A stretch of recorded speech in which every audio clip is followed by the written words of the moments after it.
Glória a Deus. Graça e paz da parte do Senhor Jesus Cristo. Eu vou deixar aqui, nesse vídeo que eu estou gravando, uma pergunta. Você tem orado a Deus? Você crente em Jesus Cristo? Você tem investido tempo da sua vida para você orar? Para você buscar a Deus? A palavra do Senhor ela diz assim: achegai-vos a Deus e Ele chegará a vós. Se aproxime de Deus e Ele vai se aproximar de você. Você tem se chegado a Deus? Outra coisa, quando você ora, você provoca o agir de Deus.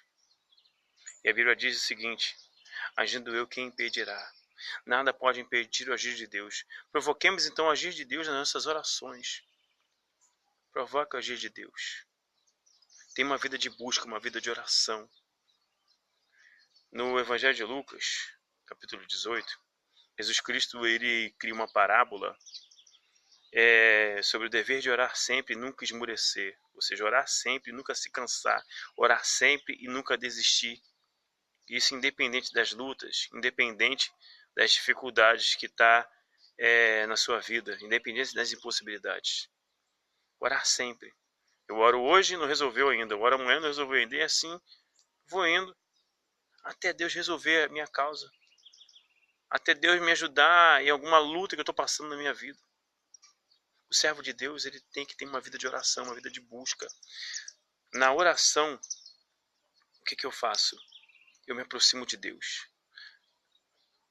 Através da oração, eu adquiro intimidade com Deus, afinidade com Deus. Estreito o meu laço de comunhão com Deus. E Deus quer que os seus servos tenham comunhão com Ele, porque senão não é servo dele. Deus quer que os seus filhos tenham comunhão com Ele, porque senão não é filho dele. Que filho de Deus é você, se você não tem comunhão com o Pai? Você adquire essa comunhão através da obediência à palavra dele, e juntamente com isso, através da vida de oração. E no mesmo Evangelho de Lucas, no capítulo 18, São Jesus Cristo ele conta a história de uma viúva, uma parábola, ele conta a história de uma viúva que alguém a prejudicou, alguém lhe causou um dano e só tinha um juiz que poderia resolver a causa dela. Mas esse juiz era um juiz iníquo, injusto, ou seja, era uma pessoa vocacionada para ser juiz, mas não pleiteava como juiz, não agia como juiz, não obedecia às leis. Era alguém com vocação para ser juiz, conhecia as leis, mas não obedecia às leis. E a gente, como servo de Deus, a gente deve conhecer as leis e obedecer às mesmas. Então o juiz não obedecia às leis. Ele era alguém vocacionado para defender aqueles, sabe, que eram prejudicados por outros que não obedeciam às leis. Defender os injustiçados, mas ao invés disso, ele não respeitava. Nessa parábola de Jesus Cristo, do juiz iníquo, dessa viúva, pobre viúva, e desse juiz iníquo, nessa parábola, essa mulher só tinha esse juiz para resolver a causa dela. E essa mulher, ela, mesmo sabendo que ele era iníquo, que não respeitava homem nenhum, podia ser rico, pobre, podia ser mulher, criança, velho, não respeitava ninguém. Ainda assim, ela acreditou que se ela importunasse aquele juiz, se ela insistisse com aquele juiz, resolve a minha causa, resolve a minha causa, resolve a minha causa, ele ia resolver a causa dela, e ela insiste. De manhã cedo, estava lá na porta dele, resolve minha causa, ele dava um chegar para lá nela. À tarde, resolve minha causa, ele dava um chegar para lá nela. E assim por diante. Até que, através da insistência dela, ele pensou, vou logo resolver a causa dessa mulher para ela parar de me importunar. E o Senhor Jesus Cristo fala assim, diga o que diz o justo, o juiz iníquo. Diga o que diz o juiz iníquo. Aprenda o que diz nessa parábola do juiz iníquo. E aí, o que a gente aprende com isso? Essa mulher, essa viúva, ela não tinha um conhecimento com alguém, não conhecia ninguém que tivesse livre acesso à casa desse juiz e pudesse interceder por ela. Não conhecia ninguém que pudesse interceder. É bom, muito bom quando a gente precisa resolver uma causa, uma situação, e conhece alguém que pode interceder por nós. Ela não conhecia ninguém. Mas ainda assim, com a insistência, ela conseguiu. Mesmo sem ter ninguém para interceder por ela, ela conseguiu que o juiz, pela importunação, ela conseguiu que tal juiz resolvesse a causa dela, por causa da importunação. Nessa parábola, o Senhor Jesus Cristo fala: se o único juiz resolveu a causa dessa mulher, quem dirá nós, que somos servos de Deus, filhos de Deus? E além de a gente ser filho de Deus, a gente ter livre acesso a Deus, ao contrário daquela mulher que não tinha ninguém para interceder por ela junto ao juiz iníquo, a gente tem o nosso Pai Celestial como um justo juiz. E além de nós clamarmos ao justo juiz, nós clamamos em nome de Jesus. Ou seja, nós temos o mediador entre Deus e os homens, Jesus Cristo o homem. Nós temos o Senhor Jesus Cristo como nosso intercessor, nosso mediador, para interceder por nós. O Senhor Jesus Cristo, ele é um advogado fiel. Ela não tinha um advogado, não tinha ninguém para interceder por ela. E nós temos um justo juiz, um advogado fiel, justo. E o Senhor Jesus Cristo como um advogado justo, advogado fiel. Fiel à sua palavra em primeiro lugar. E fiel ao seu povo também. Nós temos ele para interceder por nós, intercede por nós, para que o justo juiz que é o Pai resolva a nossa causa. E aí eu pergunto para você, você tem orado? Você tem buscado a Deus? Você tem clamado a Deus? Você tem buscado a Deus em oração? Você tem investido tempo em oração? Você tem orado ao Pai, em nome de Jesus? A palavra do Senhor Jesus Cristo, ela diz assim: tudo quanto pedires ao Pai em meu nome, assim os farei, para que o Pai seja glorificado no Filho. Você acredita nessa palavra? Ah, eu acredito, então por que você não ora? Por que você não tem orado? Todo servo de Deus, ele tem motivo para orar. Nós devemos orar pela nossa salvação. Se você tem agido como servo de Deus, ore a Deus para você continuar te fortalecendo contra as tentações. Contra as astutas ciladas do adversário. Te fortalecer contra você mesmo.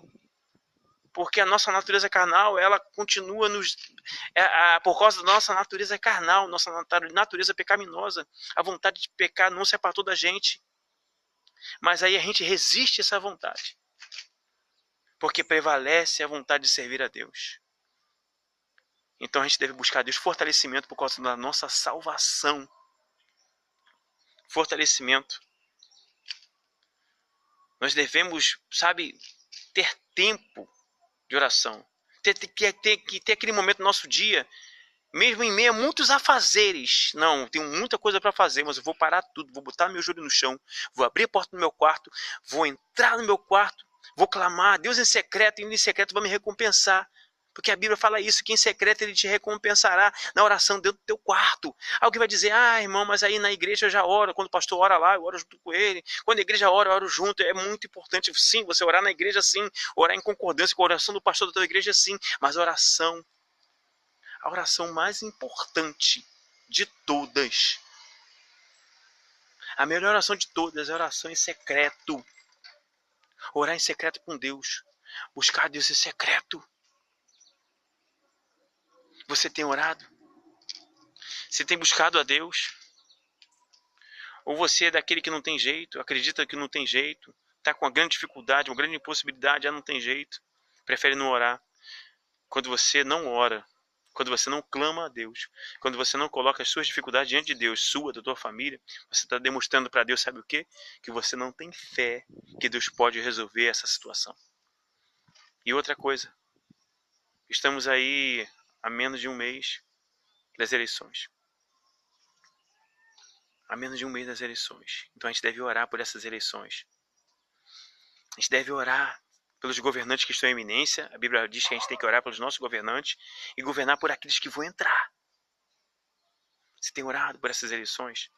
Você tem orado a Deus para Deus dar sabedoria ao povo para não botar qualquer pessoa lá dentro? Dar sabedoria ao povo para colocar as pessoas de bem, para serem deputados federais, serem senadores, deputados estaduais? Você tem clamado a Deus? Você tem orado pela sua nação? Porque Jesus está voltando, por isso está tudo indo de mal a pior. Algumas pessoas que não querem gastar tempo em oração vêm com essa situação. É verdade que Jesus está voltando, mas isso não quer dizer, a Bíblia não fala, ó, quando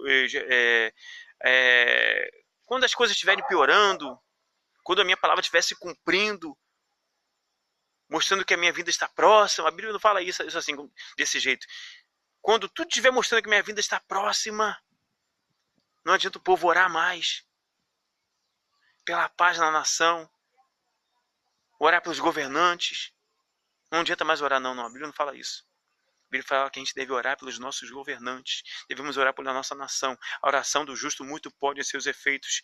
Tiago 5,16 fala isso. A oração do justo, ela muito pode em seus efeitos.